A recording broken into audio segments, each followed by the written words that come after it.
Hello everyone, this is Kanishyan. Alpha plus classes में आपका हार्दिक स्वागत है। गाइस, अगर आपने चैनल को सब्सक्राइब नहीं किया है तो चैनल को सब्सक्राइब करें और बेल आइकन को प्रेस करें ताकि आप हमारे लेटेस्ट वीडियो को देख सकें। आइए स्टार्ट करते हैं। आज हम प्रश्नावली 3.7 को। तो इसमें सबसे पहला क्वेश्चन क्या कहा है कि दो मित्रों अनी और बीजू की आयु में 3 वर्ष का अंतर है। अनी के पिता धर्म की आयु अनी की आयु की दुगनी और बीजू की आयु अपनी बहन कैथी की आयु की दुगनी है। ठीक है। और उसके बाद कहा है कि कैथी और धर्म की आयु का अंतर 30 वर्ष है। अनी और बीजू की आयु ज्ञात कीजिए। ठीक है। तो मान लेते हैं हम यहाँ पर, माना अनी की आयु जो है वो x है। ठीक है, x वर्ष। तो माना अनी की आयु x वर्ष है। ठीक है। उसके बाद इसमें यहाँ पे एक बात कही है इन्होंने कि अनी और बीजू की आयु के में 3 वर्ष का अंतर है। मतलब अगर अनी की आयु हमने मान ली x वर्ष, तो ये बीजू जो है इसकी जो आयु होगी, आपकी बीजू की आयु वो क्या होगी, x + 3 ले सकते हैं। अंतर देख लीजिए, 3 आ जाएगा, x + 3 - के x 3 आ गया। ठीक है, तो ये होगी। उसके बाद एक बात यहाँ पे इन्होंने ये भी कही, कैथी और धर्म की आयु का अंतर 30 वर्ष है। तो मान लेते हैं अब यहाँ पर, माना कैथी की आयु जो है वो क्या है, y है। ठीक है, उसकी आयु y वर्ष है। तो यहाँ पर जो आपकी धर्म की आयु होगी, धर्म की आयु जो होगी वो क्या होगी, 30 वर्ष का अंतर था इन दोनों की आयु में, तो y + 30 30 हो जाएगा। ठीक है। अब यहाँ पे एक बात देखिए कि अनी के पिता धर्म की आयु जो है वो अनी की आयु की दुगनी, ये बात कही उसने। तो आप प्रश्नानुसार ये लिख सकते हैं, प्रश्नानुसार कि अनी के पिता की आयु क्या है। अनी के पिता की आयु, अनी के पिता कौन है, धर्म है। ठीक है ना। तो अनी के पिता की आयु जो है, मतलब y + 30 वो बराबर कितना है, अनी की आयु की दुगनी। और अनी की आयु कितनी है, x, तो x का दुगना। आप लिख सकते हो यहाँ पे, अनी के पिता की आयु बराबर है अनी की आयु की दुगनी। ठीक है। तो यहाँ पे y + 30 = आ गया 2x के। ओके। तो अब यहाँ पर आप लिख सकते हैं कि ये 2x है, ये y इधर जाकर -y और -30 बराबर 0। ठीक है, इसको समीकरण 1 मान लीजिए। उसके बाद इसने कहा कि और बीजू की आयु जो है, आगे इसने कहा कि बीजू की आयु अपनी बहन कैथी की आयु की दुगनी है। ठीक है। तो प्रश्न अनुसार ये स्थिति 1 कह सकते हो आप इसको। स्थिति 1 में ये बताया, जैसे इन्होंने स्थिति ना लिखी आप, एक ये हो गया। दूसरा ये हो जाएगा कि बीजू की आयु बराबर, ऐसे लिख दीजिए, बीजू की आयु जो है वो बराबर है बहन कैथी की आयु की दुगनी, 2 गुनी अपनी बहन कैथी की आयु की, कैथी की आयु की। ठीक है। तो यहाँ पे 2 गुना, ये जो कैथी है उसकी बहन, उसकी आयु कितनी है, y है। ठीक है, y हो जाएगा। और बीजू की आयु क्या होगी, x + 3। ठीक है। तो x + 3 बराबर हो गया 2 गुना y के। ठीक है। अब ये x है, ये 2y है, इधर आकर -2y हो जाएगा, ये +3 है, बराबर 0। समीकरण नंबर 2 आ गई। ठीक है। अब आपको इन्हें सोल्व करके हमें x और y की वैल्यू मिल जाएगी और उसी से हमारी अनी की आयु निकल जाएगी और हमें बीजू की आयु निकालनी है। ठीक है। तो यहाँ पर आपने देखा कि यहाँ पे 2x है। अगर यहाँ पे 2 को मल्टीप्लाई कर दें और उसको समीकरण 1 में से 2 को घटा दें तो हमारा जो है हल हो जाएगी समीकरण जो है। तो ये कर सकते हैं हम कि समीकरण 2 में गुना 2 कर दें और माइनस कर दें समीकरण 1 को। ठीक है। तो ये 2x - के 4y + 6 बराबर 0। ठीक है। और यहाँ पर क्या करेंगे, 2x - के y - के 30 बराबर 0। ठीक है। अब हमें क्या करना है, माइनस कर देते हैं, ये प्लस हो जाएगा और ये भी आपका प्लस हो जाएगा। ठीक है। और 2x - के 2x 0 हो जाएगा। 4y - के y, मतलब -के 4y + y माइनस के क्या हो गया, 3y हो जाएगा। और ये 30 और ये 36 + के 36 हो जाएगा बराबर 0 के। तो यहाँ से -के 3y इधर आकर +के 3y हो जाएगा। तो 3y बराबर क्या हो जाएगा, 36 हो जाएगा। y बराबर क्या होगा, 36/3 हो जाएगा। तो 12 × 36 होते हैं, तो 12 आ जाएगा। क्लियर है इतना। y का मान आप समीकरण जो है 1 में रख दीजिए। ठीक है ना। तो y का मान यहाँ पे देखिए अब कि y का मान समीकरण 1 में रखने पर, 1 में रखने पर, तो रख दीजिए y का मान समीकरण 1 में। 2x - के y कितना है, 12 है, -के 30 है, बराबर 0 है। तो 2x - के 30 और 12 कितने हो गए, 42 बराबर 0। 2x बराबर 42 और x बराबर 42/2 बराबर 21। ठीक है, हमारे से उसने पूछा था कि अनी और बीजू की आयु ज्ञात कीजिए। तो आप कह सकते हो कि अनी की आयु बराबर क्या है, x है, तो बराबर हो जाएगी 21 वर्ष है। और जो बीजू की आयु है वो बराबर है x + 3, 21 + 3 बराबर 24 वर्ष। आंसर, एक आंसर ये आ गया नहीं और एक ये आ गया आपका। क्लियर है? तो इस तरह से आपने जो है इनमें आयु निकाल दी। तो सबसे पहले आपने यही करना था कि यानी कि आयु मान लीजिए, और 3 वर्ष का अंतर बताया बीजू की आयु में, तो ये x है तो x + 3 हो जाएगा। इसी तरह से कैथी और धर्म की आयु मान ली कि कैथी की आयु y, क्योंकि अंतर जो है 30 का है तो y + 30 हो गया। फिर प्रश्नानुसार उन्होंने बताया कि इनकी आयु आपस में दुगुनी वगैरह जो भी है उससे हमने समीकरण बनाई और बस ये x और y की वैल्यू निकाली, उससे आंसर आ गया आपका। क्लियर है क्वेश्चन? अब नेक्स्ट क्वेश्चन करते हैं।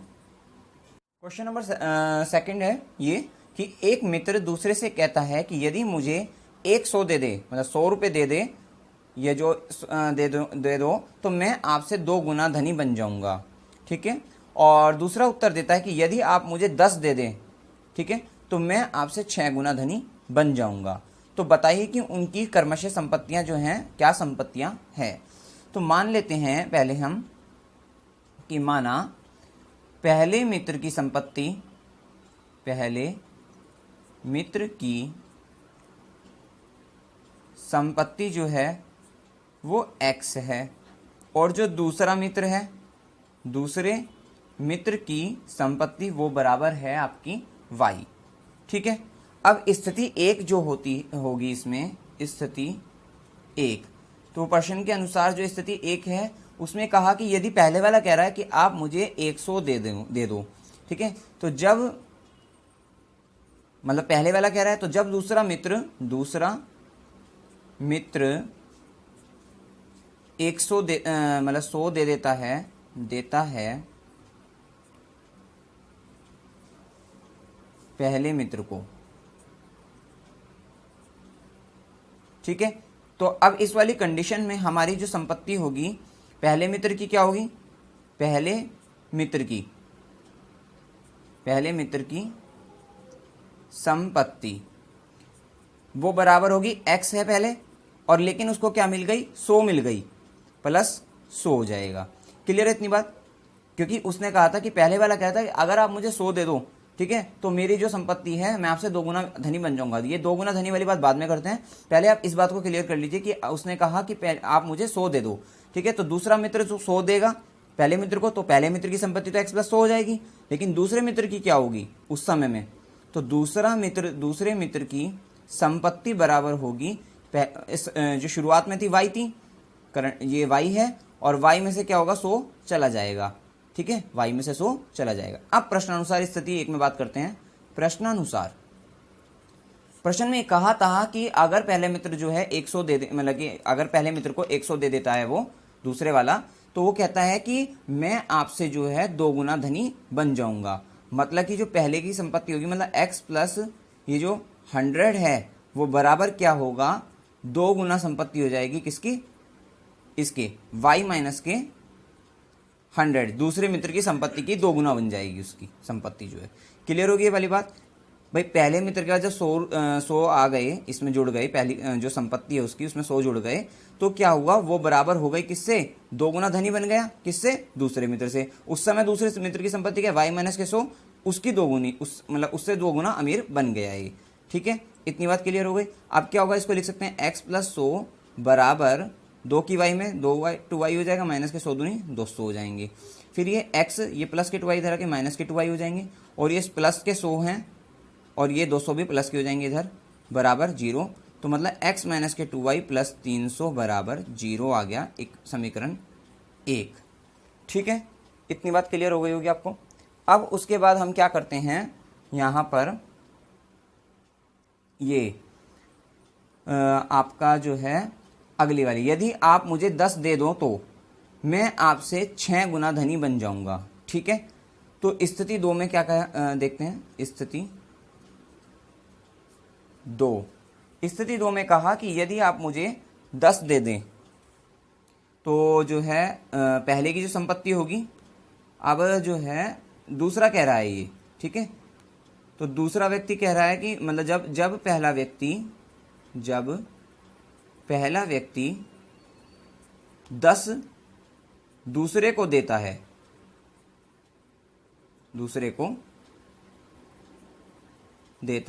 तब, ठीक है। पहला व्यक्ति दूसरे को 10 दे रहा है तो पहले व्यक्ति के पास संपत्ति क्या होगी? पहले व्यक्ति के पास संपत्ति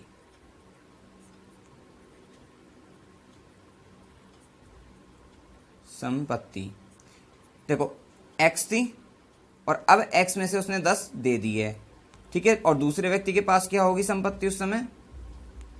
बराबर होगी y थी और y में 10 जुड़ जाएंगे क्योंकि दूसरे को दी है। और प्रश्नानुसार उसने ये कहा है कि यदि आप मुझे 10 दे दें तो मैं आपसे 6 गुना धनी बन जाऊंगा। ये दूसरा उत्तर दे रहा है, मतलब कि y प्लस जो 10 होगा दूसरा व्यक्ति वो बराबर क्या होगा? 6 गुना अमीर बन जाएगा। किसका? पहले वाले का, जब वो 10 दे देता है अपने में से, ठीक है। समीकरण समझ में आ गई होगी बनानी? बस समीकरण समझ में आनी चाहिए बनानी आपको, उसके बाद तो आप हल कर लोगे आराम से। y प्लस 10 अब ये बराबर हो जाएगा 6x माइनस के 10 में 6 की गुना हो जाएगी 60 आ जाएगा। अब ये 6x ये प्लस के y इधर आकर माइनस के y हो जाएंगे, माइनस के 60 और माइनस के 10 माइनस के 70 हो जाएंगे बराबर 0। समीकरण नंबर 2, ठीक है। अब आप यहाँ पर जो है ये देखिए कि यहाँ पे 2y है, यहाँ पर अगर हम y है तो 2 की मल्टीप्लाई कर दें तो ये भी 2y बन जाएगा, ठीक है। तो यहाँ पे 6 दूनी 12x हो जाएंगे, माइनस के 2y हो जाएंगे और 7 दूनी 14 है, ये 140 बराबर 0। इसको समीकरण 2 मान लीजिए आप, ठीक है। अब क्या करेंगे? इन दो में से हम इसको घटा देंगे, मतलब कि आपस में इसको माइनस कर देते हैं। तो क्या होगा?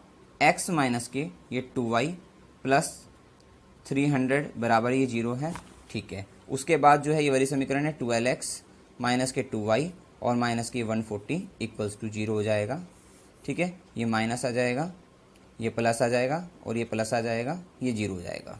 तो यहाँ पे 2y माइनस के 2y कैंसिल हो गया, 12 में से एक गए 11 आ जाएंगे, x आ जाएगा और ये किसका आएगा? माइनस के आएगा।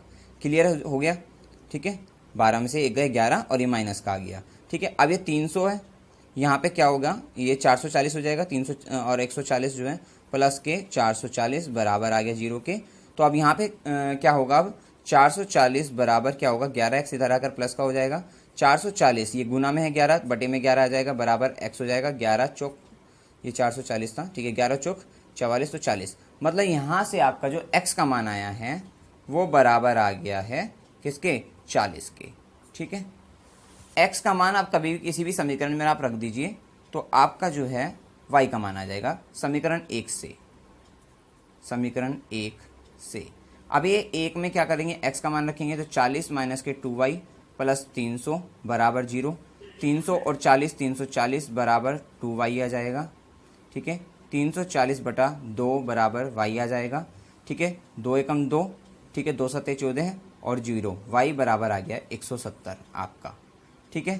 तो यहाँ पे जो x और y आया है वो आ गया आपका 40 और 170। मतलब उसने पूछा था कि क्रमशः संपत्तियां कितनी होगी, तो ये पहले की संपत्ति है, पहले मित्र की संपत्ति कितनी होगी? पहले मित्र की संपत्ति, क्योंकि हमने x मान रखी थी तो कितनी होगी? 40 हो जाएगी।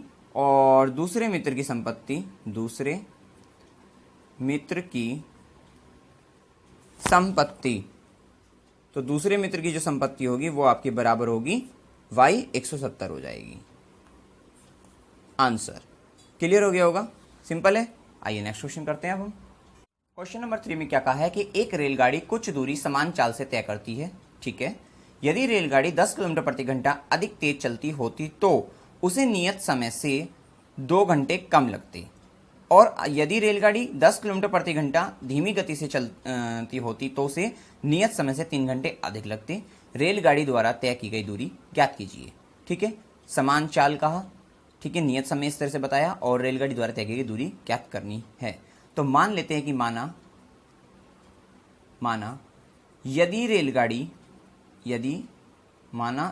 जो है, मतलब रेलगाड़ी ये x किलोमीटर प्रति घंटा की चाल से और t घंटे में घंटे में d दूरी तय करती है, d दूरी तय करती है। हमें ये निकालना है रेलगाड़ी द्वारा तय की गई दूरी d। ठीक है, तो हमने मान लिया कि माना जो रेलगाड़ी है वो x किलोमीटर प्रति घंटा की चाल से t घंटे में d दूरी तय करती है। अब आप जो है इसका क्वेश्चन की जो स्थितियां हैं उसको देख लीजिए कि अब स्थिति 1 में तो यहां से इसका मतलब क्या होगा, ये जैसे ये लाइन लिखी तो यहाँ पे समय बराबर क्या होता है, दूरी बटे चाल। ठीक है, समय बराबर या फिर चाल बराबर लिख लीजिए, चाल बराबर क्या होता है, दूरी बटे समय। तो यहाँ पे ये फॉर्मूला अप्लाई हो जाएगा। ठीक है, लग जाएगा ये फॉर्मूला। चाल कितनी है, x है, दूरी कितनी है, d है, और समय कितना है, t है। इसको समीकरण 1 मान लीजिए। ठीक है, अब आप जो है स्थिति पे आ जाइए, पहली स्थिति पे, स्थिति नंबर 1। उसने अब ये कहा है कि यदि रेलगाड़ी 10 किलोमीटर प्रति घंटा अधिक तेज चलती होती, मतलब जो चाल है उसकी स्थिति 1 में x थी पहले, ठीक है ना, जो मेन है वो x है। ठीक है, अब इसने जो स्थिति 1 में कहा कि अगर वो 10 किलोमीटर प्रति घंटा अधिक तेज चलती है, अधिक का मतलब प्लस 10 कर देते हैं, इसमें प्लस 10 कर देते हैं, तो अधिक तेज हो गई 10 किलोमीटर प्रति घंटा। तो नियत समय से, जो नियत समय उसका टी था ना मेन, ठीक है ना, तो उससे 2 घंटे उसे क्या करते हैं, कम लगते हैं। मतलब समय क्या हो गया अब इस समय, t माइनस के 2 हो गया। क्लियर है इतनी बात। और यदि बस इतनी बात कही तो अब हमें, और दूरी तो सेम रहेगी भाई, दूरी तो जितनी तय करनी है उतनी है ही, दूरी d हो गई। ठीक है, अब आप जानते हैं कि चाल बराबर होता है दूरी बटे समय। ठीक है, दूरी d हो गई, समय t माइनस के 2 हो गया, और चाल x प्लस 10 हो गई। क्लियर है इतनी बात। अब आप क्या करोगे कि x प्लस 10 यहाँ पे जो ये है इसके आपस में क्रॉस मल्टीप्लाई कर सकते हैं। ठीक है, वज्र गुणन। तो आप क्या करेंगे, x प्लस 10 जो है गुना हो जाएगा t माइनस के 2 और बराबर हो जाएगा d के। क्लियर है इतनी बात।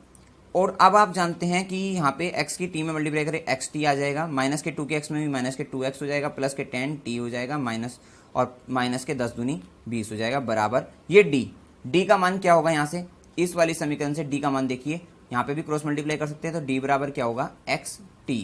ठीक है, xt। तो यहाँ पे क्या होगा, d का मान रख सकते आप xt रख सकते हो। अब आपने देखा ये xt है, xt, ठीक है, माइनस के 2x प्लस 10t,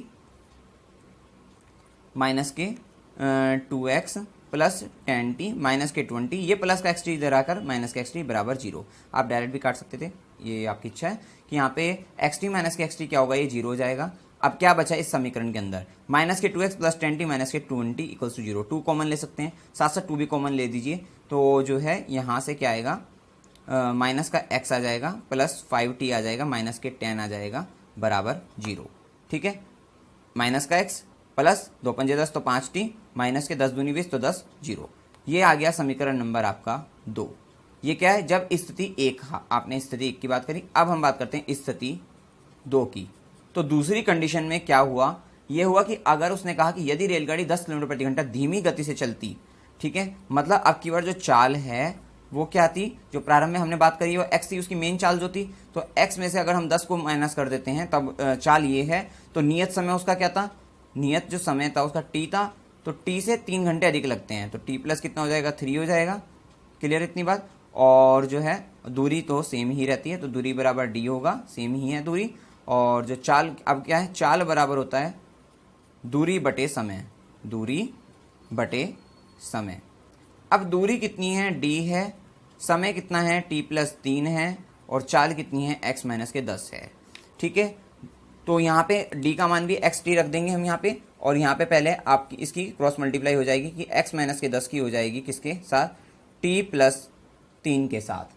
ठीक है, बराबर है d को xt रख दीजिए आप डायरेक्ट यहाँ पे, और x की मल्टीप्लाई कर दीजिए t प्लस 3x माइनस के 10t और माइनस के 10 दिया 30 बराबर xt। xt से xt कैंसिल हो जाएगा क्योंकि 0 हो जाएगा, आपको मालूम ही है।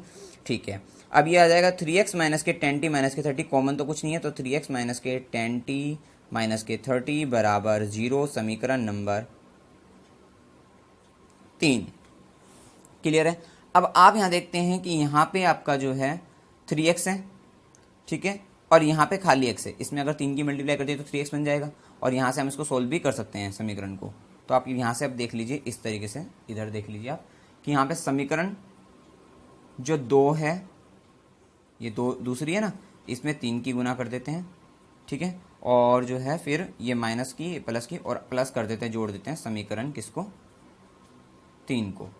कैसे करते हैं अब देखिए आप, इसमें 3 की गुना करिए तो माइनस के 3x हो जाएगा, प्लस 5 या 15t हो जाएंगे माइनस के, ठीक है। 10 या 30 बराबर 0, 3 की मल्टीप्लाई कर दी। अब यहाँ पे इस वाली को जोड़ना है तो यहाँ पे इसको लिख दीजिए 3x माइनस के 10t माइनस के 30 बराबर 0। जोड़ने में कोई साइन नहीं बदलेगा, ठीक है। अब यहाँ पे 3x माइनस के 3x 0 हो गया, ये 15t है, ये माइनस के 10t है, कितना आ जाएगा, 5t आ जाएगा आपका, ठीक है ना। और उसके बाद जो है ये 5t आपका प्लस का आएगा, और ये माइनस के क्या होगा, 30 और 30 60 हो जाएंगे, बराबर 0 हो जाएगा। 5t बराबर 60 हो गया, t बराबर 60/5, 12 पंजी 60, ठीक है। तो t का मान आपका आ गया 12। अभी t का मान आया है, x का मान तो नहीं आया। अब t का मान समीकरण 1 ये इसी में रख दीजिए, 2 में रख दीजिए, तो t का मान, इसको ब्रैकेट इसमें कर लीजिए बॉक्स में, ठीक है। तो t का मान समीकरण 2 में रखने पर रख दीजिए तो माइनस का x प्लस 5 इंटू में t कितना है, 12 है, माइनस के 10 बराबर 0, माइनस का x प्लस 12 पंजी 60 माइनस के 10 बराबर 0, माइनस का x प्लस 60 में से 10 गए 50 बराबर 0, मतलब कि 50 बराबर x आ गया, तो x बराबर कितना हो गया, 50 हो गया आपका। x का मान 50 हो गया, t का मान आपको पता है, आपको d कैलकुलेट करना है। हमारा पहले वाला फॉर्मूला समीकरण 1 से, समीकरण 1 से, समीकरण 1 में क्या है, x बराबर है d/t, ठीक है। x का मान कितना है, 50 है, बराबर d/ में t कितना है आपका 12। तो आप जानते हैं 50 गुना 12 कितना हो जाएगा, 50 गुना 12 बराबर d हो जाएगा, 12 पंजी 60, 600 बराबर d। तो d का मान कितना आ गया, 600 आ गया। तो उसने पूछा था रेलगाड़ी द्वारा तय की गई दूरी ज्ञात कीजिए, तो रेलगाड़ी द्वारा तय की गई दूरी क्या होगी, 600 किलोमीटर दूरी, क्योंकि d क्या है आपकी दूरी है, ठीक है। तो ये कितना होगा आपका, 600 किलोमीटर आ जाएगा इसका आंसर। क्लियर है। चलिए नेक्स्ट क्वेश्चन करते हैं अब हम। क्वेश्चन नंबर 4 में क्या कहा है कि एक कक्षा के विद्यार्थियों को पंक्ति में खड़ा होना है, ठीक है। यदि पंक्ति में 3 विद्यार्थी अधिक होते तो एक पंक्ति कम होती, ठीक है। और यदि पंक्ति में 3 विद्यार्थी कम होते तो 2 पंक्ति अधिक बनती, 2 अधिक पंक्ति बनती। कक्षा में विद्यार्थियों की संख्या ज्ञात कीजिए, ठीक है। तो हम मान लेते हैं कि माना, सबसे पहले पंक्तियों की संख्या मान लेते हैं, माना पंक्तियों की संख्या वो बराबर है x, और एक पंक्ति में विद्यार्थी और मान लीजिए, तथा एक पंक्ति मान लेते हैं, माना एक पंक्ति में विद्यार्थियों की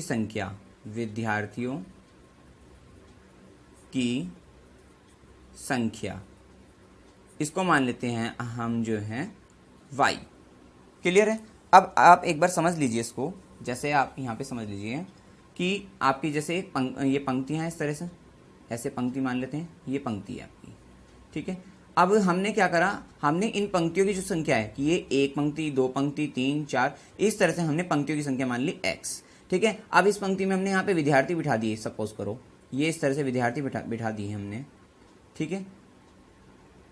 तो ये जो विद्यार्थियों की संख्या है एक पंक्ति में, जैसे यहाँ पे इस, अगर आप एग्जाम्पल के तौर पे यहाँ पे देखिए, उदाहरण के तौर पे यहाँ पे क्या है, इस पंक्ति में 1 2 3 3 विद्यार्थी हैं। पंक्ति की संख्या कितनी है, 1 2 3 4, 4 तो पंक्ति एक तरीके से, और यहाँ पे विद्यार्थी एक पंक्ति में कितने, 1 2 3 1 2 3 1 2 3 1 2 3 3 विद्यार्थी। तो यहाँ पे एक पंक्ति में इस तरह से हमने विद्यार्थी मान लिए y, ठीक है। और अगर आप इन सारे विद्यार्थियों को, मतलब कुल विद्यार्थी कितने होंगे, तो आप क्या करोगे, पंक्ति की संख्या में इनकी मल्टीप्लाई कर दोगे, मतलब 1 2 3 गुना क्या करोगे, 1 2 3 4, 4 गुना 3 12। तो आप देख लीजिए, गिन के देख लीजिए, 12 ही आते हैं। तो इसका मतलब यहाँ पे अगर हमने पंक्तियों की संख्या मानी x, और एक पंक्ति में विद्यार्थियों की संख्या मान ली हमने y, ठीक है। तो हमारे कुल विद्यार्थी क्या आ जाएंगे, कुल विद्यार्थी जो आएंगे हमारे आएंगे वो क्या आएंगे, x गुना y बराबर xy। यहां से समझ में आ गया होगा कि भाई एक पंक्ति में हमने 3 बिठाए, कुल पंक्ति 4 है, तो 4 गुना 3 12 विद्यार्थी, गिन के देख लो आप, आ जाते हैं। इस तरीके से हमने मान लिया अभी, ठीक है। ये उदाहरण आपका। अब आपने देखा कि यहाँ पे इतनी बात समझ में आ गई होगी। अब कंडीशन लग रही है, स्थिति पहली स्थिति में कहा है कि यदि पंक्ति में 3 विद्यार्थी अधिक होते तो एक पंक्ति कम होती। आप इस स्थिति को लिख लीजिए पहले, स्थिति नंबर 1 कि यदि पंक्ति में यदि पंक्ति में 3 विद्यार्थी अधिक होते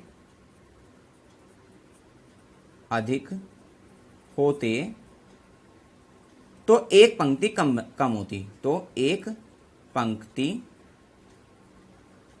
कम होती। ठीक है, ये स्थिति है। अब इस स्थिति को क्या करेंगे, बीजगणितीय रूप में लिखेंगे। कैसे लिखेंगे, अब आप देखिए, पंक्ति में 3 विद्यार्थी अधिक होते, इसका मतलब विद्यार्थी की संख्या बढ़ रही है, तो पहले आप विद्यार्थी लिखिए। विद्यार्थी कितने हैं, एक पंक्ति में, ये जो विद्यार्थी हैं एक पंक्ति में हैं। ठीक है, तो एक पंक्ति में अब विद्यार्थी क्या हो रहे हैं, 3 बढ़ रहे हैं। पंक्ति में विद्यार्थियों की संख्या y थी, तो y प्लस क्या होंगे, 3 हो जाएंगे। क्लियर होगी इतनी बात। अच्छा, तो पंक्ति की संख्या क्या रही, कम हो रही है, एक कम हो रही है, तो इस समय पंक्ति की संख्या क्या होगी, यहाँ पे पंक्ति की संख्या वो बराबर क्या होगी, एक कम। पहले क्या थी, x थी, तो x में से एक कम कर देंगे। तो अब आप यहाँ पे जानते हैं कुल विद्यार्थी निकालना। कुल विद्यार्थी निकालने के लिए हम क्या करते हैं, पंक्ति की संख्या और एक पंक्ति में विद्यार्थियों की संख्या। तो एक पंक्ति में विद्यार्थी कितने, y प्लस 3 और गुना पंक्ति की संख्या x माइनस का 1, इसको कर देते हैं तो कुल विद्यार्थी आ जाते हैं। और आप तो वैसे भी जानते हो कुल विद्यार्थी कितने हैं भाई, पंक्ति में विद्यार्थी कम करो या ज़्यादा करो, जो भी कुछ करो आप, लेकिन कुल विद्यार्थी तो XY ही रहेंगे हमेशा। ठीक है ना भाई, आपने पंक्ति बढ़ा ली या उसमें पंक्ति में विद्यार्थी की संख्या कम कर ली, कोई बात नहीं, लेकिन कुल विद्यार्थी तो XY रहने हैं। तो ये कुल विद्यार्थी कितने होंगे, XY, ये बराबर होंगे इसके। ठीक है, अब y की x में मल्टीप्लाई करोगे तो XY आ जाएगा, माइनस में करेंगे तो -1 में करेंगे तो -y, प्लस के 3x और माइनस के 3, गुना करिए आपस में, और कुछ नहीं किया। अब देखिए यहाँ XY इधर ले जाएंगे तो 0 हो जाएगा, मतलब XY से XY कैंसिल हो जाएगा। ठीक है, अब क्या होगा, बस एक समीकरण ये रह गई, 3x है यहाँ पे प्लस का, माइनस का y है और माइनस का 3 है, बराबर 0। समीकरण नंबर 1, क्योंकि हमें समीकरण बना लेते हैं उसके बाद तो सॉल्यूशन हो ही जाएगा, हल हो जाएगा। ठीक है, अब स्थिति 2 की बात करते हैं। स्थिति 2 में क्या होगा कि यदि पंक्ति में 3 विद्यार्थी कम होते तो 2 अधिक पंक्ति बनती। मतलब अब यहाँ पे विद्यार्थी एक पंक्ति में विद्यार्थी अगर कितने होते एक पंक्ति में विद्यार्थी, 3 कम, मतलब पहले y थे भाई, y माने थे हमने, और 3 कम की बात कर रहे हैं, तो उस समय पंक्ति जो होगी, पंक्ति की संख्या क्या होगी, पंक्ति जो होगी वो बराबर होगी कितनी, 2 अधिक पंक्ति, मतलब x पे 2 जोड़ दो आप, सिंपल है। ठीक है, अब इस समय यहाँ पे भी कुल विद्यार्थी निकल जाएंगे, कितने निकल जाएंगे कुल विद्यार्थी, ये बराबर होंगे भाई एक पंक्ति में विद्यार्थी गुना पंक्ति की संख्या x प्लस 2। क्लियर है इतनी बात। अब कुल विद्यार्थी तो वही रहेंगे, XY रहेंगे। ठीक है ना भाई, जितने विद्यार्थी हैं उतने ही तो रहेंगे, पंक्ति की संख्या बढ़ाओ घटाओ या स्टूडेंट की संख्या उसमें बढ़ाओ या घटाओ, वो बात अलग है। ठीक है, तो XY ही रहेंगे, y माइनस के 3 गुना x प्लस 2, आपस में मल्टीप्लाई कर दीजिए, y की x में XY प्लस के 2y माइनस के 3x और माइनस के 6 आ जाएंगे, ये XY आ जाएगा। अब ये XY है, इधर आकर माइनस में चला जाएगा, तो XY माइनस के XY 0 हो जाएंगे, तो ये कैंसिल आउट हो गए। ठीक है ना, ये कट जाएंगे। बचा कि यहाँ पर बचा माइनस के 3x, पहले माइनस मतलब 3x वाली टर्म लिख दी, x वाली, प्लस के 2y माइनस के 6 बराबर 0। समीकरण नंबर 2। अब आप देखिए यहाँ पे 3x प्लस का है, यहाँ पर माइनस का है, समीकरण 1 और 2 को जोड़ दीजिए, हल हो जाएगी। क्या होगी, समीकरण 1 प्लस 2। ठीक है, तो ये हो जाएगा 3x माइनस के y माइनस के 3 बराबर 0 के, पहली वाली समीकरण लिख दी। दूसरी क्या है, माइनस के 3x प्लस के 2y और माइनस के 6 बराबर 0, और यहाँ से हमने, क्योंकि हमें प्लस करना है तो साइन तो बदलने, 3x माइनस के 3x 0 हो गया, 2y माइनस के y हो जाएगा, माइनस के 6 माइनस के 9 बराबर 0, तो y बराबर आ गया आपका 9। ठीक है, y का मान क्या आया, 9 आया है। y का मान किसी भी समीकरण में रख दीजिए, आपका x का मान आ जाएगा। क्लियर है, तो यहाँ पर देखिए आप इधर y का मान समीकरण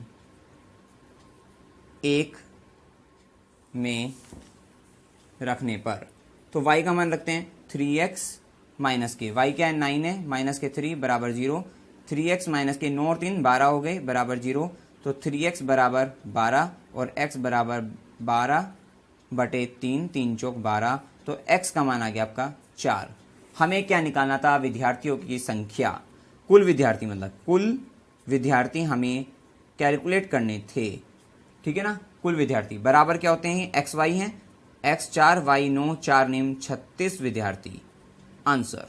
ठीक है, यही निकालने थे। तो सबसे पहले आपको क्वेश्चन को पढ़ना है अच्छी तरह से, उसकी लैंग्वेज को समझना है आपको, ठीक है। तो जैसे यहाँ पर कहा था पहले पंक्ति की बात हो रही थी और एक पंक्ति में विद्यार्थियों की संख्या की बात हो रही थी और कुल विद्यार्थी की बात थी। हमने मान ली पहले पंक्ति की संख्या x है, पंक्ति में विद्यार्थियों की संख्या जो है एक पंक्ति के अंदर वो y, और आपको पता कि पंक्ति में विद्यार्थी और पंक्तियों की संख्या गुना कर देंगे तो कुल विद्यार्थी निकल आएंगे। फिर उसके बाद हमने इस स्थिति को पकड़ लिया, क्या करा उसने कि कभी तो उसने पंक्ति की संख्या को बढ़ा दिया और कभी मतलब कभी पंक्ति में विद्यार्थियों की संख्या को बढ़ा दिया और कभी घटा दिया। पहली वाले में 3 बढ़ाया था तो पंक्ति कम हो गई थी, अगली बार 3 विद्यार्थी घटा दिए तो पंक्ति अधिक बन जाएंगी, कॉमन सी बात है। और बस वहां से हमने मैथमेटिकल इक्वेशन बनाई, ये समीकरण बीजगणितीय जो समीकरण बनाई और उसको फिर हल कर दिया। आइए नेक्स्ट क्वेश्चन करते हैं।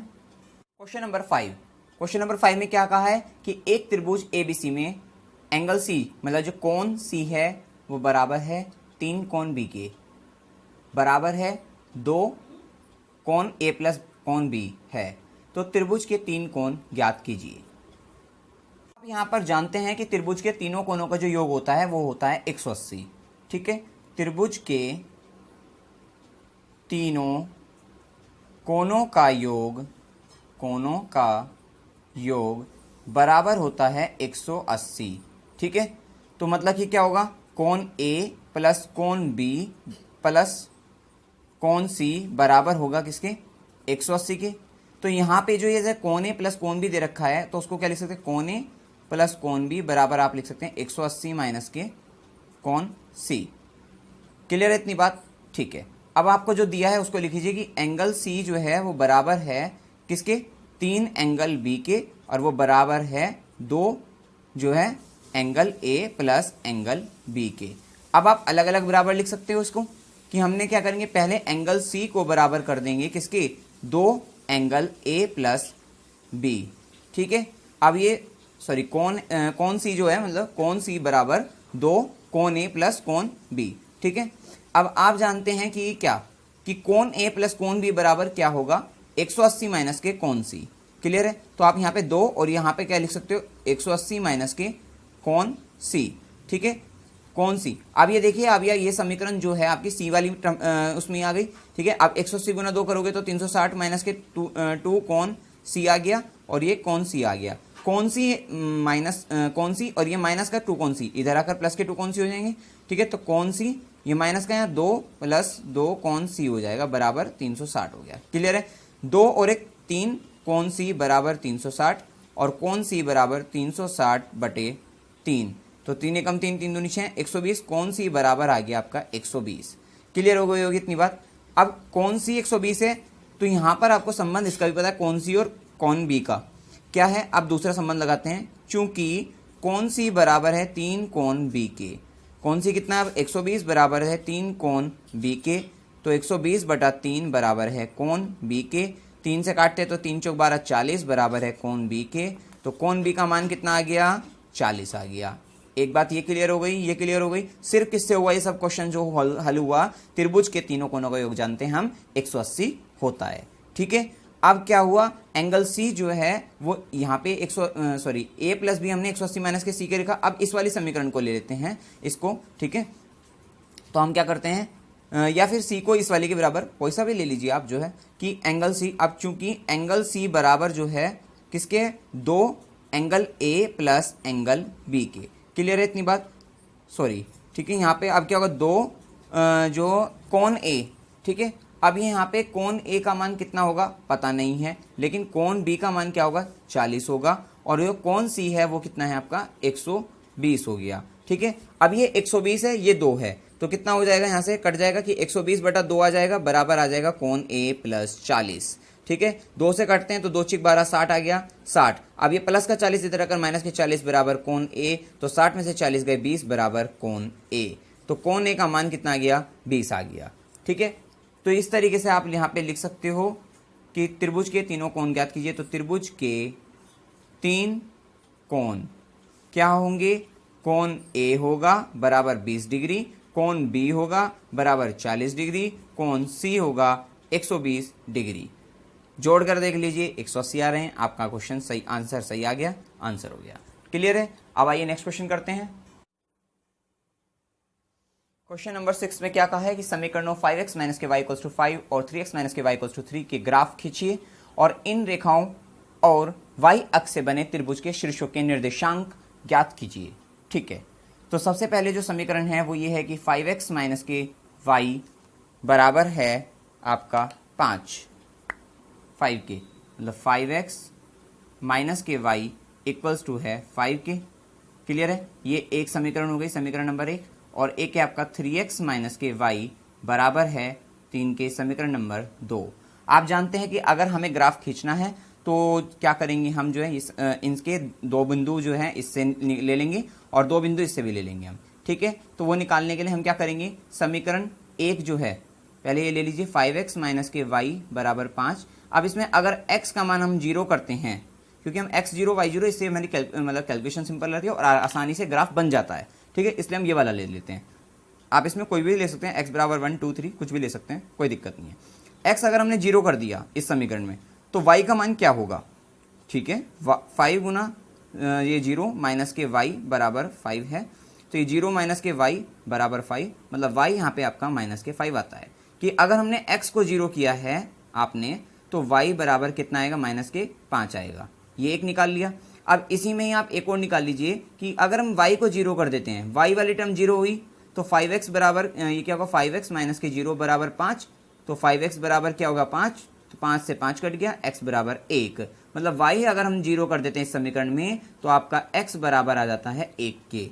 ठीक है, तो ये आपका पहली समीकरण के लिए हो गया। तो पहली समीकरण के जो यहाँ से आपकी ये आ गई, वैल्यू आ गई। ठीक है, मान आ गए x और y के इस तरीके से। ठीक है, तो ये दो बिंदु हो जाएंगे, इससे आप समीकरण जो ग्राफ है खींच सकते हो। ठीक है, ये इस वाली के लिए था, ये रैखिक समीकरण युग्म में इसमें ये पहले वाली समीकरण के लिए था। अब दूसरी समीकरण की बात करते हैं, ये आप लिख सकते हैं यहाँ पे पहली समीकरण। ठीक है, अब हम बात करते हैं दूसरी समीकरण की। दूसरी समीकरण क्या है, तो दूसरी समीकरण है 3x माइनस के y बराबर 3 है। ठीक है, 3x माइनस के जो y है वो बराबर है 3 के। तो यहाँ पर आप क्या करोगे, सबसे पहले आप x को 0 रख के देखते हैं हम। ठीक है, तो x 0 रखने पर क्या आएगा, x बराबर अगर हम 0 रख देते हैं तो क्या होगा, 3 इंटू में 0 माइनस के y बराबर 3, 3 इंटू में 0 0, तो y बराबर माइनस के 3 हो जाएगा। ठीक है, अब हम क्या करेंगे, y बराबर 0 रख के देखते हैं। तो y को जब हम 0 रखेंगे, y 0 रखने से 3x बराबर 3, तो x बराबर क्या आ गया आपका 1 आ गया। क्लियर है इतनी बात। ठीक है, तो अब हम यहाँ पे जो है ये तो दोनों देख लिए, अब बस ग्राफ ही खींचना है। तो देखते हैं ग्राफ कैसे खींचते हैं। यहाँ पे ये देखिए आप, ये आपकी x एक्सिस होगी, x अक्ष, ये x डैश क्योंकि ये ऋणात्मक वाली साइड है, ये y हो गई, और ये आपकी नीचे जो होगी y डैश, y का ऋणात्मक पक्ष हो गया। ठीक है, तो अब यहाँ पर सबसे पहले वाले को देखिए, पहली वाली समीकरण खींचनी है हमें ग्राफ पर। ठीक है, तो सबसे पहले x का मान 0, तो y का मान माइनस के 5 है। तो x का मान अगर 0 यहाँ है, y का मान माइनस के 5, आप इसमें नंबर भी दे दीजिए, ये 1 2 3 4 5 6 7, इसी तरीके से 1 माइनस का, ठीक है, ये 2 माइनस का, ये माइनस का 3, ये माइनस के 4 और ये माइनस के 5। इसी तरीके से यहाँ पे भी -1 -2 -3 -4 -5, यहाँ पे भी प्लस में +1 +2 +3 +4 +5, ये भी आपके प्लस में है। क्लियर है। अच्छा, अब आप देखिए x बराबर 0, y बराबर माइनस के 5, x यहाँ पे 0 है, y पे माइनस के 5 चलना है। y में ऋणात्मक साइड कौन सी है, ऋणात्मक जो होती है, ऋणात्मक ये वाली होती है, नेगेटिव वाली। ठीक है, अब इस वाली में यहाँ पे माइनस में 5, तो 5 ही हो गया। तो ये वाला जो बिंदु होगा वो कौन सा होगा, जहाँ x 0 है और y माइनस के 5 है। क्लियर हो गया, ये बिंदु लिख लिया आपने। अब दूसरा बिंदु देखिए, y 0 है, x 1 है। अब y पे तो चलना नहीं, ठीक है, x पे 1 चलना है, तो वो यही होगा बिंदु। ठीक है ना, तो यहाँ पे y मतलब x तो 1 है और 0 मतलब 1 0। ठीक है ना, पहले x को लिखते हैं फिर y को लिखते हैं, याद रहना चाहिए आपको ये बात। ठीक है, अब हमने इससे इसको मिला दिया, इससे इसको मिला दिया हमने, बिल्कुल सीधी खींचनी है आपको ये लाइन, मतलब जहाँ से इस बिंदु से इस बिंदु को मिलाते हुए सीधी खींचनी है। ठीक है, तो ये आपकी, इसको आप पीछे से ये होगी ना, ये आपकी जो है ये कौन सी आई आपकी, 5x माइनस के y, 5x माइनस के y बराबर 5।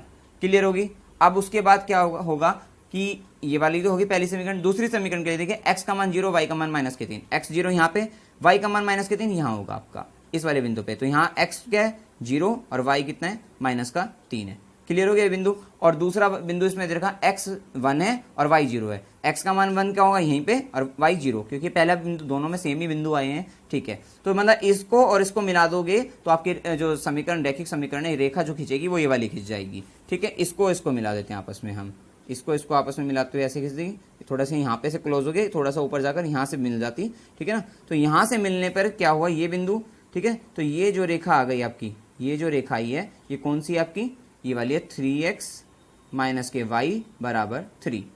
क्लियर हो गया आपको इतना। ठीक है, तो अब यहाँ पर जो है ये तो y से बने, अब इस इन रेखाओं तथा y से बने त्रिभुज के शीर्षों के निर्देशांक। त्रिभुज कौन सा बना, देखो ये और ये 3 बिंदु है। एक तो ये वाला बिंदु हो गया, एक रेखा यहाँ खींच गई ये, और एक ये, और यहाँ से एक ये देखिए आप, ये त्रिभुज बन गया। दिख रहा होगा आपको कि ये वाला बिंदु है। ठीक है, एक ये इसके निर्देशांक क्या है 0 - 3, लिख लीजिए आप 0 - 3। ये वाला बिंदु ये वाला है ऊपर वाला, जिसके निर्देशांक है 1 0, और एक ये तीसरा बिंदु यहाँ पे ये 0 - 5। उसने यही पूछा था कि इस प्रकार बने त्रिभुज, उसके शीर्षों के निर्देशांक बताने। निर्देशांक यही होते हैं xy xy xy। तो आप लिख सकते हैं त्रिभुज के शीर्षों के जो निर्देशांक हैं, त्रिभुज के शीर्षों के निर्देशांक ये बराबर हैं आपके क्या 0 - 3, 1 0 और 0 - 5। ये आपके हो गया आंसर। क्लियर है, सिंपल था। सबसे पहले सॉल्यूशन करना था, इसका हल निकालना था, और उसके बाद फिर ग्राफ पर खींच देना था आपको। ठीक है, आइए नेक्स्ट क्वेश्चन करते हैं अब हम। क्वेश्चन नंबर 7 में क्या कहा है कि निम्न रैखिक समीकरणों के युग्मों को आपको हल करना है। ठीक है, किसी भी विधि से करो, कैसे भी करो, लेकिन बस इन समीकरणों के युग्मों को हल करना है। पहला समीकरण दिया है px + qy बराबर p - q। दूसरा है qx - के py बराबर p + q। पहले आप दोनों समीकरण को लिख लीजिए एक बार कि ये px + qy बराबर है p - के q, और एक है qx - के py बराबर है p + q। ठीक है, अब आप यहाँ पे देखिए ये qy है, ये py है, तो अगर यहाँ पे p डाल दो तो pqy हो जाएगा, यहाँ पे q डाल दो तो pqy हो जाएगा। ठीक है, तो इसका मतलब हम विलोपन विधि बड़ी आसानी से लग जाएगी यहाँ पर, है ना। तो क्या होगा, फिर क्या होगा, सिर्फ x में रह जाएगी समीकरण। ठीक है ना, तो ये क्या करेंगे हम, समीकरण इसको 1 कह देंगे, इसको समीकरण हम 2 कह देंगे। अब हमने क्या करा, समीकरण जो 1 है उसमें क्या करेंगे, गुना कर देंगे pqy बनाने के लिए। ठीक है ना, पूरी में हो जाएगी। और उसके बाद क्या होगा जो है, और ये क्या है, साइन जो है इनके अलग अलग है, मतलब प्लस माइनस, तो जोड़ देंगे इनको। ठीक है, तो ये क्या होगी, समीकरण जो 2 होगी उसमें गुना कर देंगे हम किसकी, q की। अब देखिए हमने क्या कहा, इस तरीके से एक बार देख लीजिए आप क्या होगा। यहाँ पे p की गुना करिए आप, तो p² x हो जाएगा। ठीक है, प्लस pq y हो जाएगा, और बराबर हो जाएगा किसके, p की गुना कर देते हैं p और p - के q। ठीक है, इतना हो गया। इसी तरीके से हमने q वाले में, इस वाले में क्या करा, q² x हो गया आपका, माइनस के pq y हो गया, और बराबर q की गुना करी तो p प्लस ये q हो गया। और अब आपने देखा, देखो ये प्लस के pqy है, माइनस के pqy है, तो pqy माइनस के pqy, इसलिए हमने घटाया नहीं है, ये हमने पहले वहाँ पे देख लिया था, इसलिए हमने जोड़ कहा था कि इन दोनों समीकरणों का अब हम गुना करके जोड़ देंगे। ठीक है, तो pqy माइनस के pqy 0 हो गया, खत्म हो गया काम, सिर्फ x में समीकरण रह गए, और x का मान निकल जाएगा और फिर y का मान निकल जाएगा। अब क्या करेंगे, यहाँ p² x + q² x करना है, p² x + q² x हो गया, और वो बराबर क्या होगा, अब ये p माइनस के q, और ये प्लस ही तो होगा। ठीक है, q और p + q। तो अब यहाँ पे आप क्या करते हैं, p की मल्टीप्लाई कर दीजिए, अंदर गुना कर दीजिए, तो p का स्क्वायर माइनस के pq हो गया, प्लस q का ये q इंटू में p जो होगा qp हो जाएगा, q गुना p qp, और प्लस q का स्क्वायर हो जाएगा। यहाँ पे देखिए pq माइनस के pq ये भी कैंसिल हो गए, तो यहाँ पे क्या बचा, p² x + q² x बचा। ठीक है, तो यहाँ पे आपने x को कॉमन ले लीजिए, p² + q²। ठीक है, बराबर क्या होगा, p² प्लस क्या बचा, यहाँ q² ही बचा। ठीक है, तो कितना सिंपल हो गया अब ये p²। अब x बराबर क्या होगा, p² + q², क्योंकि बराबर के बाद क्या लिख रहा है, p² + q², और x के गुना में था ये p² + q², बटे में आ जाएगा p² + q², कैंसिल हो गया, 1 आ गया, x का मान आ गया आपका 1। ठीक है, अब x का मान किसी भी समीकरण में रख दीजिए, y का मान आ जाएगा। पहली वाली समीकरण में दें, समीकरण 1 में x का मान रखने पर रख दीजिए p गुना 1 प्लस q गुना y बराबर है p माइनस के q। ठीक है, p गुना 1 p हो गया, ठीक है ना, और आपका प्लस q गुना y क्यू वाई बराबर p माइनस के q क्यू वाई, क्योंकि हमें y निकालना तो क्यू वाई बराबर करेंगे। अब ये p माइनस के q है, ये प्लस का p इधर आकर माइनस का p हो जाएगा, p माइनस के p हो गया आपका 0, तो माइनस के q रह गया, ये p माइनस के p 0 माइनस के q रह गया, तो क्यू वाई बराबर ये, तो y बराबर क्या होगा माइनस के q बटे q से q खत्म, तो y का मान आ गया आपका माइनस का 1। उसने क्या कहा था, रैखिक समीकरण युग्मों को हल करना है, x और y के मान निकालने थे, x का मान 1 आ गया, एक आंसर हो गया, और y का मान -1 आ गया, एक ही आंसर आ गया। क्लियर है? आइए नेक्स्ट क्वेश्चन करते हैं अब हम। क्वेश्चन नंबर 7 का सेकंड पार्ट है कि रैखिक समीकरण युग्मों को हल करना है। तो ax प्लस by बराबर c है, bx प्लस ay बराबर 1 प्लस c है। तो यहाँ पे भी इसी तरीके की टर्म है जैसा पहला क्वेश्चन था, बिल्कुल सेम वही है कि यहाँ पे भी हम a की गुना कर देंगे तो ये aby बन जाएगा, यहाँ पे b की मल्टीप्लाई कर देंगे, गुना कर देंगे तो ये भी aby बन जाएगा, और सिर्फ रह जाएगा समीकरण x में। ठीक है, तो विलोपन विधि ही लगाते हैं हम यहाँ पर भी। पहले समीकरण लिख लेते हैं, ax प्लस by बराबर है c के समीकरण 1, और bx प्लस ay बराबर है 1 प्लस c के समीकरण नंबर 2। अब आप क्या करेंगे, समीकरण 1 में आपको हमेशा एक जैसे y वाले टर्म को हटा देना है, तो हटाने के लिए क्या करेंगे कि तब एक में लाना है सिर्फ, मतलब कि केवल एक चर राशि में लाना है, कोई सी भी चर राशि हो, x में लाना हो या y में लाना हो। अब आप यहाँ पे एक ही गुना कर देते हैं, ठीक है, तो यहाँ पे ए बी वाई बन जाएगा, और फिर हम क्या करेंगे, अब यहाँ पे देखिए, यहाँ पे जो है अगर हम प्लस कर देंगे तो क्या है, ये दोनों जोड़ेंगे, लेकिन हमें क्या करना है, हमें तो इस पद को हटा देना है, तो यहाँ माइनस करना पड़ेगा आप समीकरण में। ठीक है, जब हम समीकरण 1 में a की मल्टीप्लाई कर देंगे और दूसरी में समीकरण 2 में गुना करेंगे किसकी, b की। आप देखिए इसको एक बार फिर समझ में आ जाएगा आपको, a की गुना करिए पहली वाली समीकरण में, तो 1 में a की गुना करेंगे तो a का स्क्वायर x हो जाएगा प्लस ए बी वाई हो जाएगा और बराबर ए सी हो जाएगा। क्लियर है? और समीकरण 2 में b की गुना करनी है तो b का स्क्वायर x हो जाएगा और ए बी वाई हो जाएगा, और बराबर में क्या होगा, किसकी गुना करी, b की गुना करी है, तो b 1 प्लस सी हो जाएगा। अब आप देखिए अगर हम इनको जोड़ेंगे तो क्या हो, कोई फायदा ही नहीं होगा, लेकिन अगर हम इसको माइनस कर देंगे, यहाँ माइनस तो यहाँ माइनस, माइनस में साइन बदल जाते हैं, तो ये ए बी वाई माइनस के बी वाई खत्म हो जाएगा, सिर्फ x में रह जाएगी टर्म जो है। ठीक है, तो x में रहना ए स्क्वायर एक्स माइनस के बी स्क्वायर एक्स, ए स्क्वायर एक्स माइनस के बी ए स्क्वायर एक्स माइनस के बी स्क्वायर एक्स बराबर क्या होगा, ए सी माइनस के बी 1 प्लस सी। ठीक है, कुछ नहीं करा, ठीक है। अब यहाँ पे x कॉमन आ रहा है, x को कॉमन ले लीजिए, ए स्क्वायर माइनस के बी स्क्वायर बराबर क्या होगा, यहाँ पर अब आप देखिए क्या होगा, यहाँ पर ए सी है माइनस के b की मल्टीप्लाई कर दीजिए, माइनस के b और माइनस के बी सी। ठीक है, और अब क्या करेंगे, इतना हो गया। अब हम यहाँ पे क्या करेंगे, x बराबर कर देंगे, तो x बराबर क्या होगा, ए सी माइनस के बी सी माइनस के b बटे क्या होगा आपका ए स्क्वायर माइनस के बी स्क्वायर आ जाएगा। ठीक है, x बराबर ये आ जाएगा। तो आप यहाँ पे कर सकते हो कितना, c को कॉमन ले लेते हैं, तो c कॉमन लेने से a माइनस के b आ जाएगा, माइनस के b आ जाएगा, अपॉन में क्या आएगा, ए स्क्वायर माइनस के बी स्क्वायर। बस आप इसमें इतना ही कर दीजिए। ठीक है, तो यहाँ पर x बराबर ये आएगा c a माइनस के b माइनस के b, अपॉन में क्या होगा, ए स्क्वायर माइनस के बी स्क्वायर आ जाएगा। ठीक है, अगर ऐसे क्वेश्चन कभी सिद्ध करने में आ जाते हैं कि भाई x का ये मान निकालिए, सिद्ध करिए, यही मान निकालना, तो उसके अकॉर्डिंग जो भी कुछ कहता है कि भाई आप ये भी कर सकते थे, यहाँ पे ऐसा नहीं है कि ए सी माइनस के बी कॉमन लेकर छोड़ देते थे, जैसे ये था बी कॉमन लेकर 1 प्लस सी वाला, यहाँ पे भी छोड़ सकते थे। ठीक है ना, तो जो भी कहेगा आपने यहाँ तक करना है, यहाँ पे कर दीजिए। ठीक है, तो यहाँ पे आ जाएगा ये आंसर। तो x का मान तो आ गया आपका ये। अब यहाँ पर x का जो मान है उसको हम जो है समीकरण 1 में रख देते हैं, तो ये होगा आपका a x plus B Y बराबर सी। a x क्या है यहाँ, c a माइनस का b और अपॉन में ए स्क्वायर माइनस के बी स्क्वायर।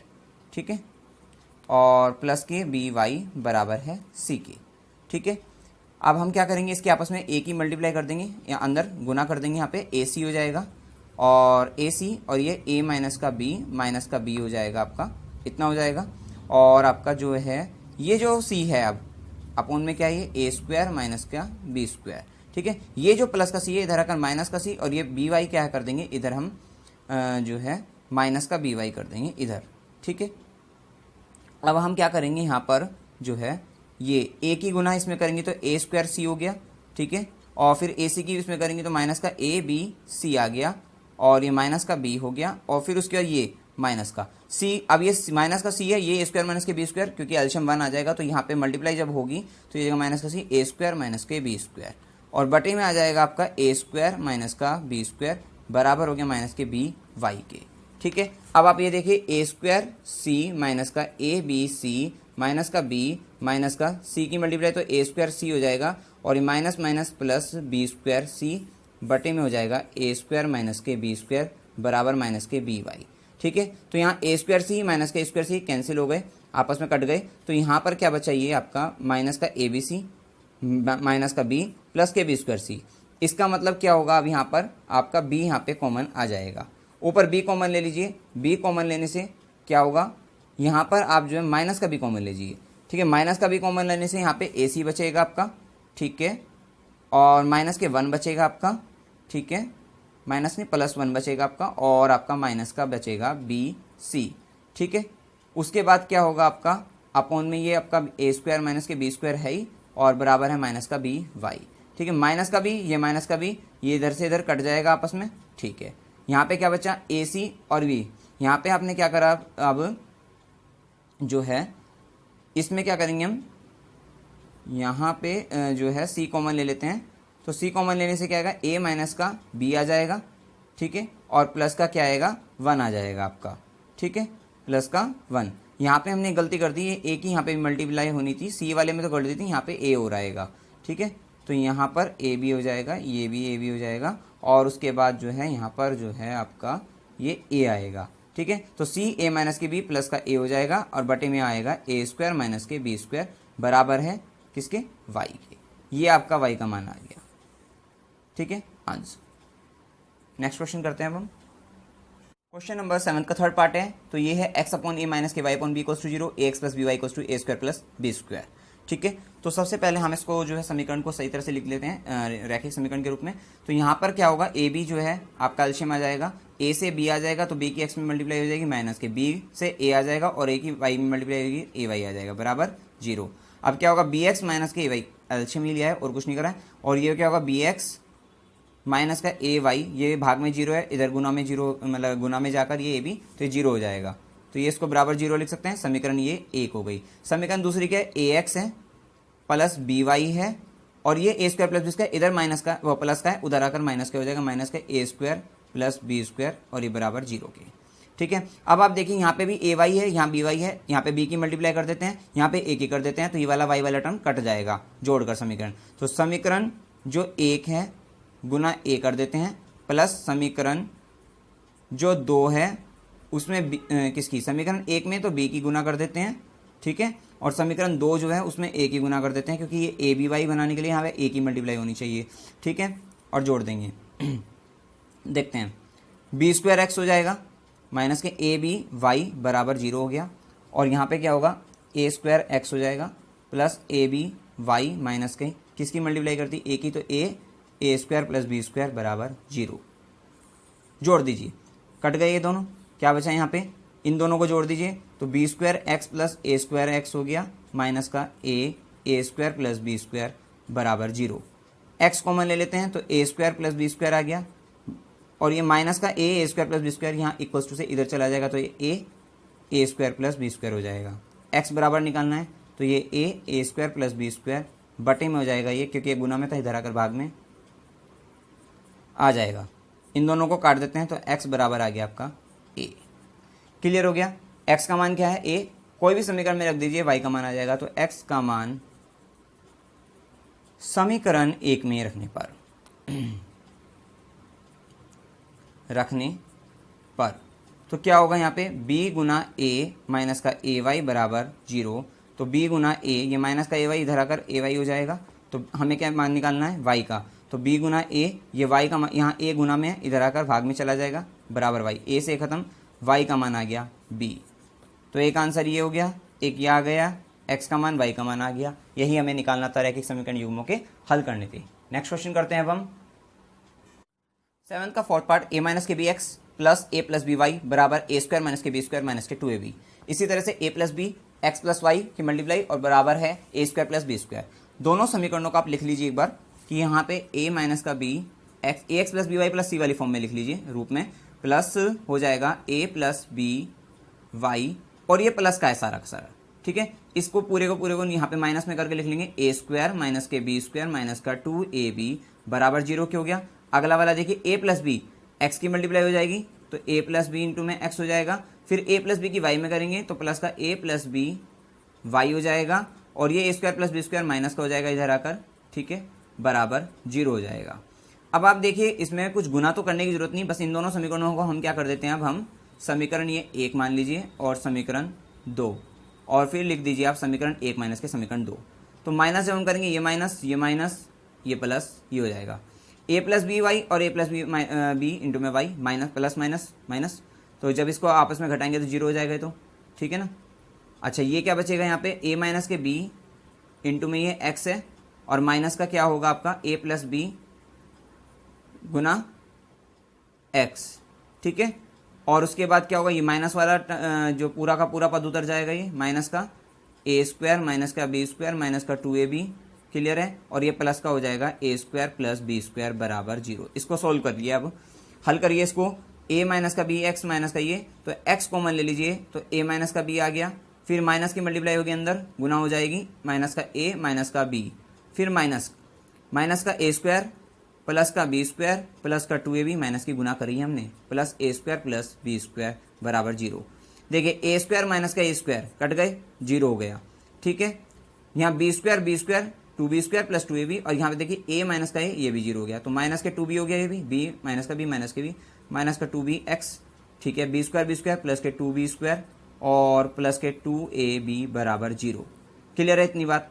अब यहाँ पे 2b सब में आ रहा है, 2b कॉमन ले लीजिए, क्या बचेगा माइनस का x plus b plus a बराबर 0, तो ये 2b यहाँ पे गुना में इधर आकर भाग में जाकर 0 हो जाएगा, मतलब आपका माइनस का x plus b plus a बराबर 0, तो माइनस का x plus a plus b लिख सकते हैं इसको, और बराबर 0, भाई आगे पीछे करा और कुछ नहीं करा। अब ये माइनस का x इधर आकर क्या होगा, प्लस का x हो जाएगा, मतलब a प्लस बी बराबर x, तो x बराबर आ गया a प्लस b, ये इसका आंसर आ गया x बराबर।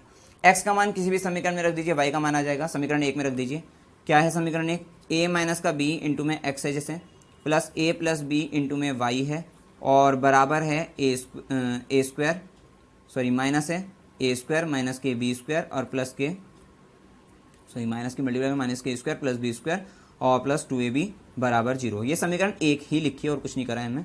अब x का मान रख दीजिए a plus b, a minus के B a plus b plus a plus B गुना y माइनस का a स्क्वायर प्लस के बी स्क्वायर प्लस का 2ab बराबर 0।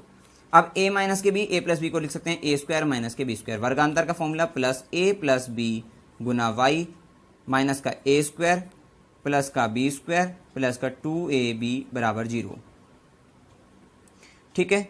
अब a स्क्वायर माइनस का a स्क्वायर 0 हो गया, माइनस का बी स्क्वायर प्लस का बी स्क्वायर ये भी 0 हो गया, बचा क्या a प्लस बी गुना y और प्लस के 2ab बराबर 0।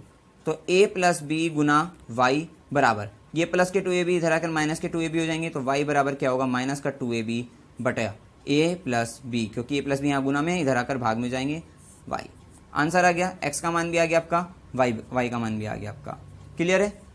अब आइए नेक्स्ट क्वेश्चन करते हैं। अब हम क्वेश्चन नंबर 7 का 5th पार्ट में क्या है ये क्वेश्चन, इससे पहले हमने जो है 4 पार्ट तक कर चुके हैं, ठीक है, 1 to 4 7th के, तो उसमें क्या है विलोपन विधि से हमने आज सरल तरीके से हल कर लिया और बड़ी सरलता से जो है हल भी हो गए।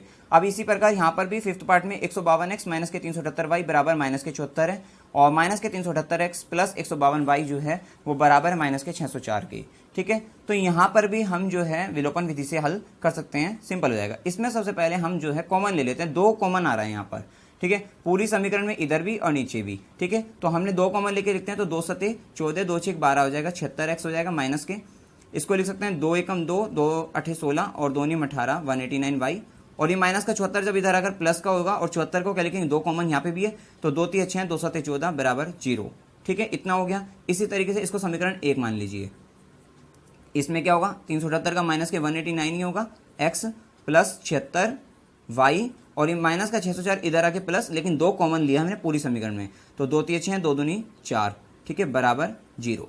समीकरण नंबर आ गई ये 2, ठीक है, तो पहली समीकरण आ गई, दूसरी समीकरण आ गई। अब आप ये देखिए यहाँ पे 189 है, ये y है, ठीक है। यहाँ पे अगर 76 की गुना कर दूँ तो 189, 76 और y, यहाँ पे 76 गुना 189 कर दूँ तो पहली और y, तो ये सेम हो जाएंगे और उसके बाद ये कट जाएंगे, y वाला पद कट जाएगा, x में रह जाएगा सिर्फ, ठीक है। तो यहाँ सबसे पहले वाली समीकरण में तो 76 से और दूसरी वाली में 189 से गुना करके जोड़ देंगे इसको। समीकरण 1 गुना कितना 76 प्लस समीकरण 2 गुना 189 करिए। 76 गुना कितना, पहले वाले में 76 की गुना, तो 76 में 76 की करेंगे तो 76 का स्क्वायर हो जाएगा x माइनस के 189 गुना 76 गुना y हो जाएगा, प्लस 37 गुना कितना 76 हो जाएंगे, बराबर 0 हो जाएगा। अब यहाँ पे माइनस का 189 का स्क्वायर हो जाएगा क्योंकि 189 की गुना करिए, प्लस 76 गुना 189 गुना ये y हो जाएगा, और प्लस में क्या होगा 302 गुना 189 हो जाएगा और बराबर हो गया 0 के। अब आप इनको क्या करेंगे, हम इसको जोड़ते हैं तो ये वाला पद क्या है, प्लस का, ये माइनस का, सेम पद है और प्लस माइनस में है तो ये कट जाएंगे, 0 हो जाएगा। क्या बचा यहाँ पे, x कॉमन लेकर ही लिख देना, 76 का स्क्वायर माइनस का 189 का स्क्वायर, क्लियर है, बराबर क्या फिर प्लस में यहाँ पे क्या बचा 37 गुना 76 और प्लस में 302 गुना 189 बराबर 0। अब यहाँ पे वर्गांतर का फॉर्मूला बन जाएगा कि 76 प्लस 189 कर देंगे और 76 माइनस के 189, क्योंकि कैलकुलेशन सरल हो जाएगी थोड़ी, x प्लस अब 37 की जब हम 76 में गुना करते हैं तो आ जाएगा आपका ये, ठीक है, आप गुना कर लीजिएगा, और 302 की जब 189 में करेंगे तो आ जाएगा आपका ये 57078 बराबर 0। 76 और 189 को हम जोड़ देते हैं तो आपका आ जाएगा कितना, यहाँ पे 265 आ जाएगा, ठीक है, और इसको जोड़ दिया और इसमें से जब हम इसको घटा देते हैं तो आ जाएगा आपका कितना 113, ठीक है, और ये किसका आएगा, माइनस का आएगा आपका, ठीक है, ठीक है। उसके बाद जो है ये जो है हमने जोड़ दिया था, ये हमने घटा दिया है और यहाँ x आ गया, और प्लस इन दोनों को भी आपस में जोड़ दीजिए तो आ जाएगा कितना 59890 बराबर 0। फिर हमने क्या करा, ये 265 गुना 113 गुना x है माइनस का, और ये भी प्लस का टर्म इधर आकर माइनस का ही हो जाएगा 59890। x का मान क्या होगा, माइनस के 59890 बटे में आ जाएगा क्या, ये 265 आ जाएगा, 113 आ जाएगा, ये माइनस भी आ जाएगा, माइनस से माइनस खत्म। अब 265 जब आप इसको भाग दोगे तो यहाँ से आ जाएगा 226 और 113 दूनी 226 हो जाएंगे, तो x का मान आ जाएगा 2। फिर हम x का मान किसी भी समीकरण में रख लेते हैं, पहले में रख लेते हैं x का मान समीकरण 1 में रखने पर, तो y का मान आ जाएगा समीकरण 1 में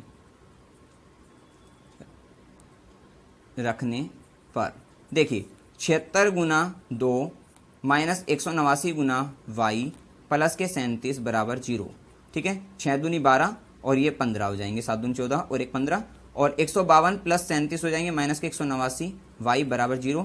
152 में 37 जोड़ते हैं, 7 और 2 9, 5 और 3 8, 189 आए माइनस के 189 y बराबर 0। तो अब ये क्या होगा, 189 माइनस का 189 y इधर आकर प्लस का 189 y हो जाएगा, तो मतलब 189 बटे 189 बराबर y, तो y का मान क्या आ गया आपका 1 आ गया, ठीक है। इस तरह से x का मान भी आ गया आपका और y का मान भी आ गया, x बराबर 2 आंसर आ गया, y बराबर 1 आंसर, क्लियर है। तो रैखिक समीकरण युग्म का हल हो गया। अब आइए नेक्स्ट क्वेश्चन करते हैं हम। तो इसमें क्वेश्चन नंबर 8 है, लास्ट क्वेश्चन है इस एक्सरसाइज का। ABCD एक चक्रीय चतुर्भुज है और इस चक्रीय चतुर्भुज के कोण ज्ञात कीजिए। ये दे रखा है ABCD चक्रीय चतुर्भुज दे रखा है और इसके कोण ज्ञात करने हैं, और ये हमें इस वाली टर्म में x और y के टर्म में कोण दे भी रखे हैं, ठीक है। तो आप एक बात जानते हैं, चक्रीय चतुर्भुज के जो आमने सामने के कोण जो होते हैं, मतलब ये जो कोणों का योग होता है वो क्या होता है 180 होता है, ठीक है, सम्मुख कोणों का योग जो है, ठीक है। तो यहाँ पे लिख सकते हैं चक्रीय चतुर्भुज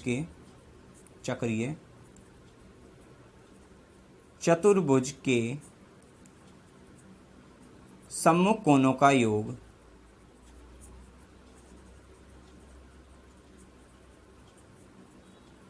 बराबर है 180 के। चूंकि ये बात आप जानते हो, अब यही वाली बात लगेगी यहाँ पे कि आप देखिए तो एंगल, ये जो कोण A प्लस कोण C बराबर होगा 180 के। कोण A का मान 4y प्लस कितना 20, ठीक है, 4y प्लस 20 और प्लस कोण C माइनस के 4x है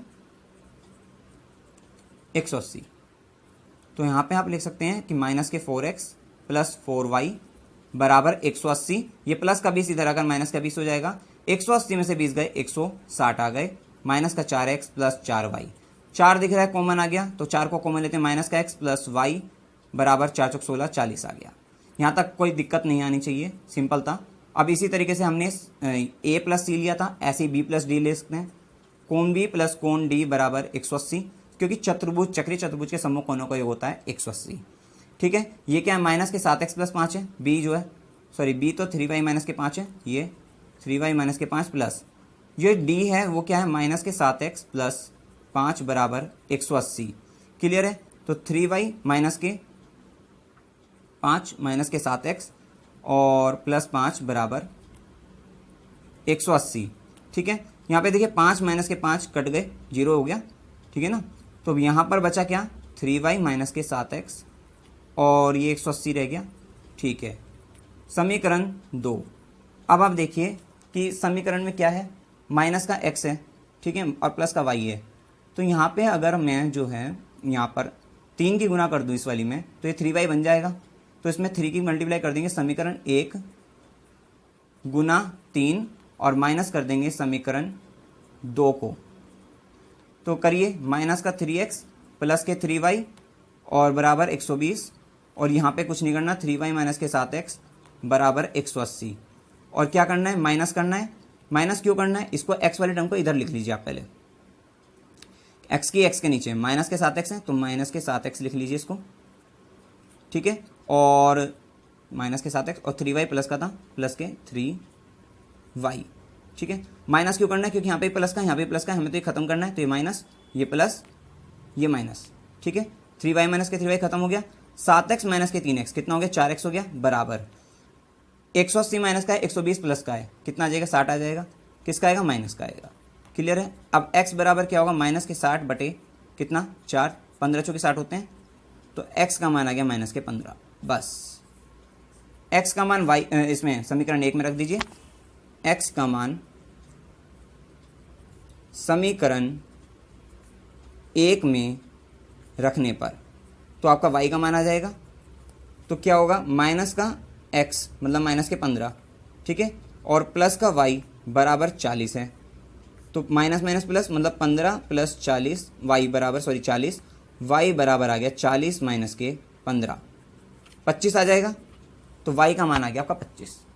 आपका क्वेश्चन अब हो जाएगा क्लियर, क्योंकि चक्रीय चतुर्भुज के कोण निकालने थे। तो अब बात करते हैं हम यहाँ पे, इधर देखिए आप, अब कोण A क्या होगा, कोण A है 4y प्लस 20, 4 इंटू में y कितना है 25 प्लस 20, 25 चौका 100 प्लस 20 बराबर 120। क्या आ गया, कोण A। इसको एक बॉक्स में कर दिए बंद। अब इसका क्या होगा, कोण B, कोण B बराबर कितना है 3y माइनस के 5, 3 गुना y कितना है 25 माइनस के 5, 25 दिया जो है 75 हो जाएंगे आपके, क्योंकि y का मान 25 ही है। ठीक है, 75 माइनस के 5 70 आ गया, ये कोण B आ गया। अब बात करते हैं कोण C की, माइनस के 4 इंटू में x, माइनस के 4 इंटू में x कितना है माइनस के 15, 15 चौकी 60 माइनस माइनस प्लस, वैसे भी कोण प्लस का ही होगा, तो आपका C भी आ गया। D की बात करते हैं तो D है माइनस के 7x, कोण D बराबर माइनस के 7x प्लस 5, माइनस के 7 गुना 15 प्लस 5। ठीक है, अच्छा अब x यहाँ पे 15 हमने लग दिया, माइनस के 15 था, नहीं तो गलती हो जाएगी, माइनस माइनस प्लस हो गया, 15 सत्ते 105 हो गया, प्लस 5 मतलब 110, कोण D। तो इस तरह से आपके चक्रीय चतुर्भुज के चारों कोण निकल गए। अब आप चेक कर सकते हैं कि हमारे कोण सही निकले नहीं निकले। A और C को जोड़ेंगे तो 180 आना चाहिए। A क्या है 120, C 60, 12 और 6 18, 180 हो गए। और B और D को जोड़ेंगे तो भी 180 आना चाहिए, सम्मुख कोणों का 180 होता है। B कितना है 70, D 110, 110 प्लस 70 180। तो इस तरह से आपके जो है ये क्वेश्चन समझ में आ गया होगा। कोई प्रॉब्लम हो आप कमेंट सेक्शन में पूछ सकते हैं। वीडियो अगर अच्छा लगा हो वीडियो को लाइक कीजिए, शेयर कीजिए और मेरे चैनल को सब्सक्राइब कीजिए। Thank you very much.